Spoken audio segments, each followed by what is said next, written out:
Γεια σας κορίτσια. Πάω να σερβίρω. Να σερβίρω.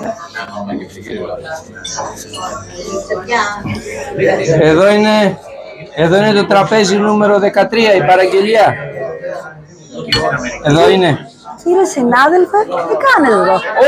Καθίστε, πάρτε το λίγο αυτά γιατί δεν έχω εξοικειωθεί. Δεν θα το πάρω, θα μου πέσει. Πάρτε το, κύριε, μη μου πέσει. Και είναι η πρώτη μου μέρα σήμερα που έπιασα δουλειά.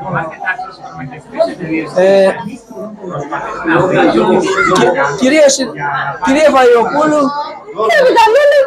κάνετε. Εσείς εδώ.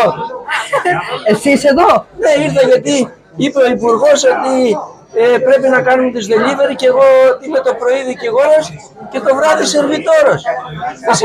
Αποδίδει. Εδώ, μου αφήσετε κανένα φράγκο εδώ μπουρμπουάρ. Μόνο να φορολογηθεί. Μα πώς να φορολογηθεί για το μπουρμπουάρ?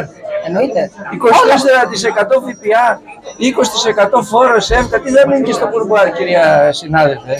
Με αυτή την κυβέρνηση θα φορολογούνται όλα. Εσείς έχετε κάτι να κάνετε αφού τώρα κάποια δουλειά έχετε, άλλη εναλλακτική? Θα πάρω εγώ το δίσκο. Άκουσα ότι ξέρετε να κάνετε νύχια, κάνετε... Νύχια δεν ξέρω, αλλά σκοπεύω να μάθω.